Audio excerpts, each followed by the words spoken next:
حالیہ ایران اسرائیل جنگ کے دوران ایک انتہائی اہم پہلو سامنے آیا۔ اسرائیل نے ایرانی میزائل ڈیفنس سسٹمز، روسی ساختہ S-300 اور ایران کے اپنے بنائے گئے سسٹمز کو بڑی کامیابی سے نیوٹرلائز کر دیا تھا۔ جنگ کے دوران اسرائیلی جنگی طیارے ایرانی فضائی حدود میں بلا خوف و خطر دندناتے پھرتے رہے، یعنی اسرائیل نے ایران کی فضائی حدود میں مکمل ایئر سپیریئرٹی حاصل کر لی تھی، جبکہ ایران کی پرانی اور ناکارہ ہو گئی ایئر فورس بالکل خاموش رہی۔ اس صورتحال نے ایران کے دفاعی نظام کی سنگین خامیوں کو بے نقاب کر دیا ہے۔ جنگ بندی کے بعد ایران اپنی دفاعی کمزوریوں کا ازسر نو جائزہ لے رہا ہے اور ان خامیوں کو دور کرنے کے لیے ہنگامی بنیادوں پر اقدامات بھی کر رہا ہے۔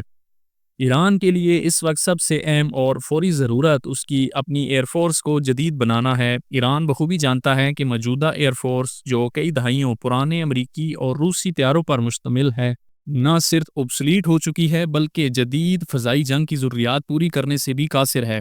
تاہم ایئر فورس کو جدید بنانا کوئی آسان یا فوری عمل نہیں ہے۔ اس میں جدید طیاروں کا حصول، ان کی ٹیکنیکل انٹیگریشنز، پائلٹس کی ٹریننگز، گراؤنڈ سٹاف کی تیاری اور مکمل لاجسٹک شامل ہوتی ہے، جو کہ کئی سال کا عمل ہے۔ لیکن ایران کو اس وقت فوری دفاعی تحفظ درکار ہے، ایک ایسا حل جو تیزی سے فعال ہو سکے اور اسرائیل جیسے دشمن کے خلاف فوری فضائی دفاع ایران کو فراہم کر سکے۔ اس ضرورت کو مد نظر رکھتے ہوئے ایران کے لیے سب سے تیز اور مؤثر آپشن جو ہے وہ ایئر ڈیفنس سسٹمز کا حصول ہے۔ ایئر ڈیفنس سسٹمز نہ صرف نسبتاً جلدی فعال کیے جا سکتے ہیں بلکہ ان کا اثر بھی فوری ہوتا ہے۔ سٹاف کی ٹریننگ بھی قدرے آسان ہے اور جلدی کی جا سکتی ہے۔ یہ دشمن کے جنگی طیاروں، ڈرونز اور میزائل حملوں کو روکنے میں اہم کردار ادا کرتے ہیں، خاص طور پر ایسے وقت میں جب ایران کی فضائی حدود حالیہ جنگ میں مکمل طور پر بے دفاع نظر آئی۔ اس حوالے سے سب سے بڑی خبر چین سے آئی ہے۔ چین نے ایران کو HQ-9B surface to air missile defence system دیا ہے۔ یہ ایک جدید اور طاقتور سسٹم ہے جو کہ چین کا روسی S-300 اور S-400 میزائل ڈیفنس سسٹم کا متبادل سمجھا جاتا ہے، اور کئی حوالوں سے اس کی رینج اور ٹارگٹ انٹرسیپشن صلاحیت زیادہ جدید بتائی جاتی ہے۔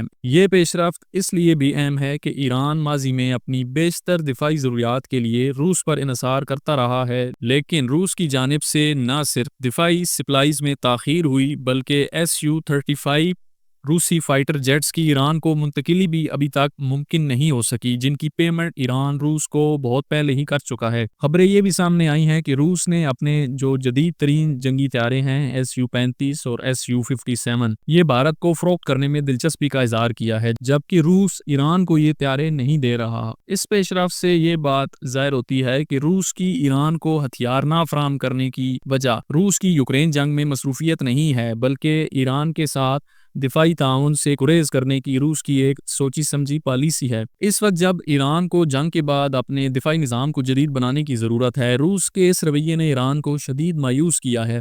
جنگ کے دوران بھی روس کا ایران کے حق میں موقف اتنا مؤثر نہیں تھا۔ یہی وجہ ہے کہ ایران نے اب چین کی طرف رجوع کیا ہے، جو نہ صرف ایران کو تیزی سے ہتھیار فراہم کر رہا ہے بلکہ اسٹریٹجک سطح پر بھی ایران کی ضروریات کو اہمیت دے رہا ہے۔ چین نے نہ صرف ایران کی فوری دفاعی ضرورت کو سمجھا بلکہ بہت ہی کم وقت میں HQ-9B سسٹم ڈیلیور بھی کر دیا۔ اطلاعات کے مطابق یہ ڈیلیوری جنگ ختم ہونے کے صرف 10 سے 15 دن کے اندر مکمل ہوئی، اور اس کی ادائیگی ایران کی طرف سے چین کو تیل کی صورت میں کی گئی ہے۔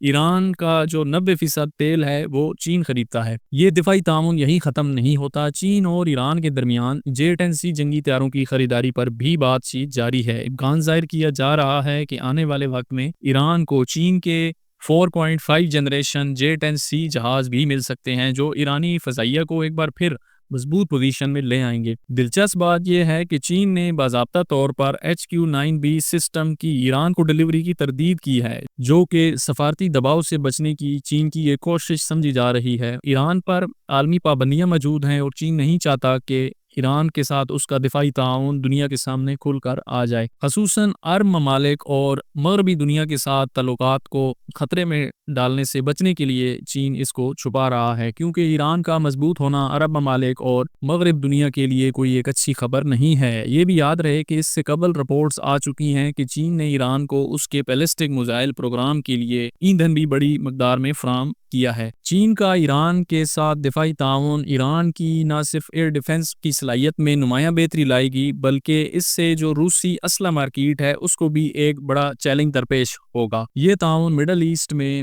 طاقت کے توازن کو بھی اثر نو ترتیب دے سکتا ہے۔ ویورز، اگر آپ انٹرنیشنل نیوز اور انالیسس میں انٹرسٹڈ ہیں تو چینل کو سبسکرائب کر دیں۔ ویڈیو دیکھنے کا شکریہ۔